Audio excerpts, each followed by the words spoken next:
दधाति पूर्वम् यो वै वेदांश्च प्रणोति तस्मै तं ह देवात्मबुद्धिप्रकाशम् मुमुक्षुर्वै शरणमहं प्रपद्ये। ओंकारं निगमैकवेद्यमनिशम् वेदान्ततत्त्वास्पदम् चोत्पत्तिस्थितिनाशहेतुमूलम् विश्वस्य विश्वात्मकम्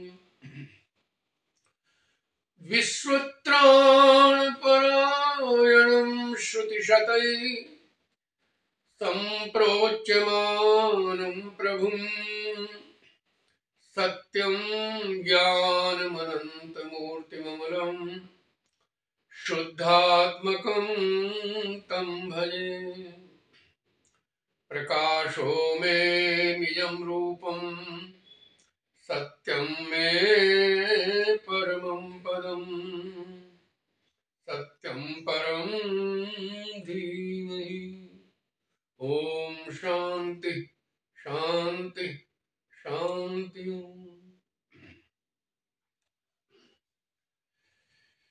सभी प्राणियों में चेतना के रूप में विराजमान उस परब्रह्म परमेश्वर परमात्मा को मैं प्रणाम करता हूँ।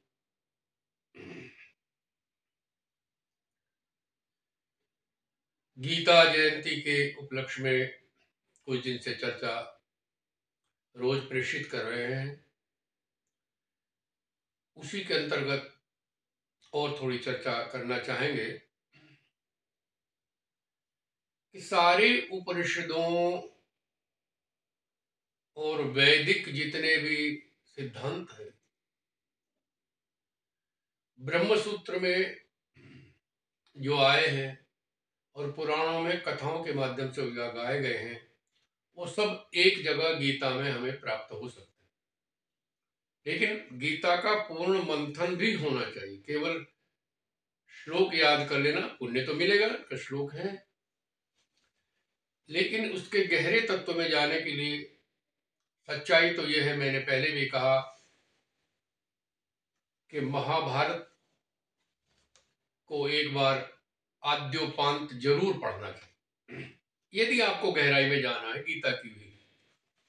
क्यों, कौन सा प्रकरण चल रहा था जब गीता कही गई, उसमें धृतराष्ट्र के क्या विचार हैं, युधिष्ठिर के क्या विचार हैं, अर्जुन के क्या विचार हैं, और भी सभी जो बड़े बड़े वहां भीष्म, द्रोणाचार्य और विशेषकर विदुर जी की जो नीति है उसको जानना बहुत जरूरी है। तभी गीता के सब गहन शब्द आपके समझ में आएंगे। उनका अनुशीलन बार बार करना चाहिए। श्रीमद श्री महाभारत को जब हमने अध्ययन किया, आद्योपांत किया, तो बहुत से संकेत ऐसे आए कि उनको जाने बिना गीता के कुछ गूढ़ शब्दों का अर्थ समझ में नहीं आएगा। उदाहरण के तौर पर पहले ही अध्याय में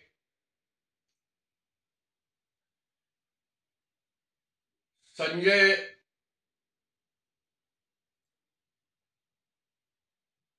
जो दिव्य दृष्टि प्राप्त होने के बाद युद्ध का वर्णन 10 दिन के बाद कर रहा है, क्योंकि पहले वो युद्ध में था और भीष्म पितामह के गिर जाने के बाद वो धृतराष्ट्र के सामने आकर के कहता, महाराज अनर्थ हो गया, भीष्म जी भी सरसैया पर पड़े हैं। तो बहुत दुखी हुआ। तभी वहां पर व्यास जी आते हैं, उनके सामने वो रोने लगता है। व्यास जी ने कहा, तुम चाहो तो तुम्हें मैं दिव्य दृष्टि दूं और तुम सारा युद्ध का हाल जान सकते हो आगे पीछे। ना ना ना ना ना, मैं अपने पुत्रों को मरते हुए नहीं देख सकता, अंधा ही रहने दो। लेकिन मैं वहां क्या हो रहा है पल पल की खबर मैं चाहता हूं। तो उन्होंने संजय को दिव्य दृष्टि दी, ये आपने सब जाना।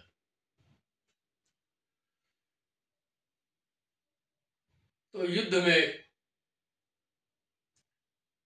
जब सारी सेना दोनों तरफ खड़ी हो गई,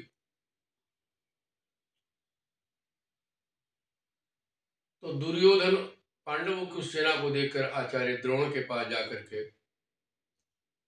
कहता है कि देखो इनकी सेना सेना, लेकिन हमारी सेना भी कम नहीं है, हमारी सेना बहुत बड़ी है, उनको ये पार नहीं पा सकते, इनको तो हम पार पा लेंगे।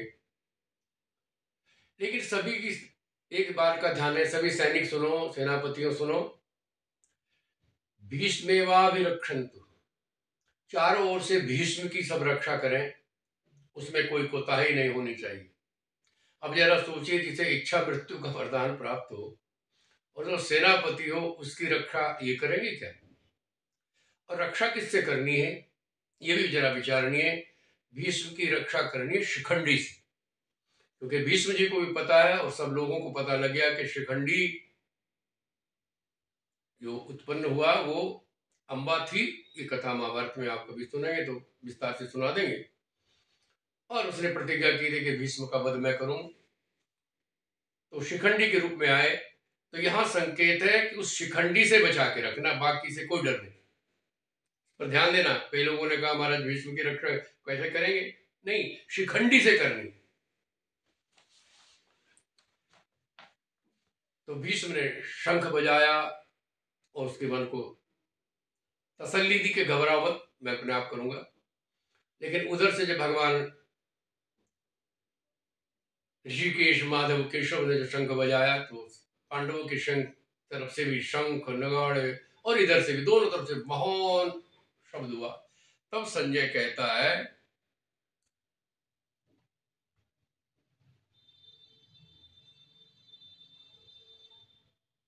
कि महाराज वो जो घोष हुआ, वो जो शब्द हुआ नगाड़ों का तुमुल, स घोषो धार्तराष्ट्राणाम हृदयानि विदारयत्। उस घोष ने धृतराष्ट्र के पुत्रों का हृदय विदीर्ण कर दिया। अब यहां थोड़ा विचार मुझे उत्पन्न हुआ, आप हो न हो, कि संजय जो उनका सेवक है, सारथी भी कहा गया है, मंत्री का भी काम करता है, सलाहकार भी, वो कैसे राजा के सामने ये शब्द बोल सकता है? आपको कि क्यों? क्योंकि हमारा शास्त्र कहता है गुरुर नाम, एक तो अपने गुरु का नाम, पिता का नाम और राजा का नाम, और स्त्रियों के लिए भी कहा अपने पति का नाम उनके मुख पर न कहे। ध्यान रखना, वैसे तो कहे नहीं जाता, लेकिन किसी को कभी किसी कारण से बताना भी पड़ जाए तो आप बता सकते हैं। लेकिन सामने बैठे हो गुरु और आप उनका नाम ले, सामने बैठा हो राजा और आप उसका नाम ले, तो मैं तो समझता हूं मृत्यु दंड ही मिलना चाहिए। तो यहां धार्तराष्ट्राणाम कहना क्या कहते थे? आपके पुत्रों का हृदय विदीर्ण हो गया। गीता में व्याख्या में क्या लिखा? कि उस घोष को सुनकर के धृतराष्ट्र के पुत्रों का या उनके सहयोगियों का, ये भी हम कह सकते हैं, या उनके पक्ष वालों का हृदय विदीर्ण हो गया। लेकिन ये धृतराष्ट्र शब्द तो आना नहीं चाहिए ना उसके मुख पर भी। सामने बैठे तो क्या कहना चाहिए, जरा आप ही विचार करें। आपके पुत्रों का, आपके पक्षपातियों का हृदय विदीर्ण। शब्द ठीक है, सामने बैठे तो ये थोड़ी कहेंगे, नाम थोड़ी लेके कहेंगे। और एक बात नहीं, धार्तराष्ट्रान कपिध्वज, धार्तराष्ट्रान कपिध्वज, ये शब्द फिर आया। और तीसरी बार यही शब्द आया कि धार्त राष्ट्र से दुर्बुद्ध। ये आसपास ही सारे श्लोक पहले अध्याय में 11वां, 13वां और 23वां श्लोक में ही आया। तो आप इसमें शंका ना करें कि हम गीता पर कुछ टिप्पणी कर रहे हैं, ना कर सकता है कोई। एक शब्द के ऊपर विचार किया, जागृत हुआ, तो इसका अर्थ ऐसे कर देते हैं तो दिक्कत नहीं है। इसमें समास है, अब व्याकरण की सहायता लेनी पड़ेगी आप। समास कौन सा है? यहाँ बहुब्रीहि समास का प्रयोग किया गया है। अर्थ निकलेगा अन्यायेन धृतम राष्ट्रेण या अन्यायेन धृत राष्ट्री तई, अन्याय से जिन्होंने दूसरे के राष्ट्रों पर कब्जा किया है। अन्यायेन धृतम राष्ट्रम यई ते धार्त राष्ट्र। यहां पर तद्धित में स्वार्थ में अण प्रत्यय किया गया, जिससे धृतराष्ट्र का धार्त राष्ट्र बोला जाए। षष्ठी विभक्ति का ये बहुवचन। तो आप विचार करें कि सामने बैठे हैं राजा धृतराष्ट्र और वो कहेंगे कि धृतराष्ट्र के पुत्रों का, सैनिकों का आपके कहना चाहिए था, ये ऐसा हो सकता है। लेकिन बहुब्रीहि से बात समझ में आ जाती है कि ये लिखा है कि जिन्होंने भी अन्याय से दूसरे के राज्यों पर कब्जा किया वो धार्तराष्ट्र है, धृतराष्ट्र। ये धृतराष्ट्र राजा नहीं, धृतम राष्ट्रम, जिन्होंने छीन लिया। धृतम समझ में आ गया? धृतम राष्ट्रम, दूसरे के राज्य को धृत ले लिया, छीन लिया, पकड़ लिया। और देखो ये व्यंग धृतराष्ट्र पे भी लगता है, क्योंकि राज्य तो पांडु को मिला था,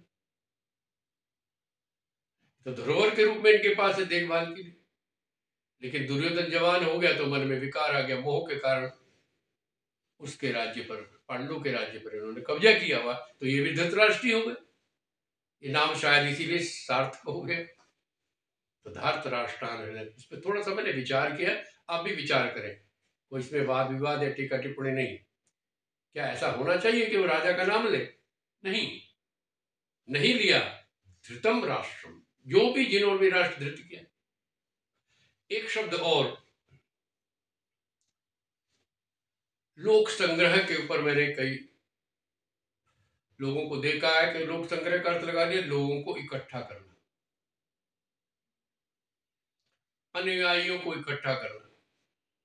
जितने ज्यादा हो उतना ही सम्मान होगा।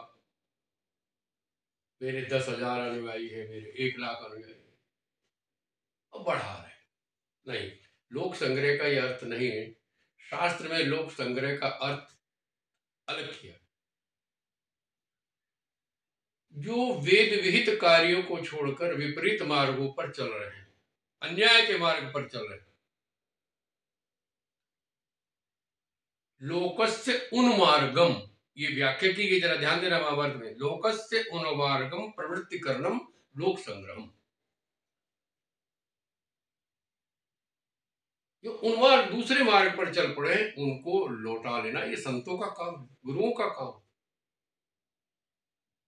यही मंत्र है, असतो मां सद्गमय, यही अर्थ है। हम असत की ओर न जाए, तो कैसे जाएंगे? वो तो अज्ञानी है। ये कार्य संतों का, गुरुओं का, इसी को लोक संग्रह कहा। चाहे वो अपने जीवन में 50-100 आदमियों को ही सन्मार्ग पर लगा दे तो उनका जीवन धन्य है। और मैं तो कहूं हजारों को लगाए, लाखों को लगाए, संत में शक्ति होती है। लेकिन वो तो मामला ही दूसरा हो गया कि भीड़ इकट्ठी हो जाती है और शिष्य भी कोई जिज्ञासा नहीं करता कि मेरी मुक्ति कैसे हो। गुरु के पास आते हैं, फोन करते तो ये कहेंगे मैं मर गया जी, मेरे बिजनेस ठप हो गया जी, मुझे हार्ट अटैक हो गया जी। कोई अपने कल्याण की बात नहीं पूछता, श्रेय की मार्ग की बात नहीं करता। अर्जुन ने इसलिए कहा कि जो मेरे लिए श्रेयस्कर है वो बताइए। कार्पण्य दोषोपहत स्वभाव पृच्छामि त्वाम धर्म सम्मूढ़ चेत यश्रेय, जो श्रेय। और यही कठोपनिषद में नचिकेता और यमराज के संवाद में आया। श्रेयश्च प्रेयश्च, श्रेय और प्रिय दो मार्ग आते हैं, लेकिन धैर्यशाली गुरु का शिष्य श्रेय के मार्ग पर जाता है और जो भोगों में पड़े हैं वो प्रिय के मार्ग को चुनते हैं। श्रेय का मार्ग है मोक्ष का मार्ग, कल्याण का मार्ग। जीव का कल्याण, शरीर का कल्याण नहीं होता। तो लोक संग्रह का अर्थ, ये विचार हमने किया है, थोड़ा चिंतन आप भी करिए इस विषय में। तो लोक संग्रह, लोकस्य उन्मार्गम, ये महाभारत में आप पढ़ेंगे तो मिल जाएगा। प्रवृत्ति करणम लोक संग्रह, और गीता ज्ञान का आधार है। देखो एक शब्द और आता है, एक बात आती है कि आप जितने भी पुण्य कर्म करते हैं वो पुण्य फल देकर के समाप्त हो जाते हैं। यज्ञ है, इष्ट है, पूर्ति है, दान है, कुछ भी करें वो कर्म समाप्त हो जाता है। लेकिन एक बात भारत में बहुत बढ़िया लिखी है, अनुगीता में, मैं वहां तक पहुंचा हूं। ज्ञानस्यांतो न भविष्यति, ज्ञान का कभी, ज्ञानस्यांतो न विद्यते, ज्ञान का कभी भी अंत नहीं होता। एक बार जिस चीज का ज्ञान हो गया वो कभी समाप्त नहीं होगा। आपको साइकिल चलाना आ गया, आपको पढ़ना आ गया, ये ज्ञान कभी समाप्त होता है क्या? और एक और आनंद की बात, वो कर्म समाप्त हो जाते हैं मगर ज्ञान और बढ़ता। ज्ञान को आप जितना भी उपयोग में लाएंगे ये बढ़ेगा बढ़ेगा बढ़ेगा। ये ऐसा धन है, विद्या धन सर्वधन प्रधान, सब धन। तो ये दो शब्द का भी आज चिंतन कर रहे हैं। एक तो धृतराष्ट्र, धातराष्ट्र क्यों बना, और एक लोक संग्रह का जो अर्थ लोगों ने गलत लगा दिया, भीड़ इकट्ठा करना नहीं, लोगों को सन्मार्ग पर लाना, ये इसका उद्देश्य है। हरिओम तत्सत, हरिओम।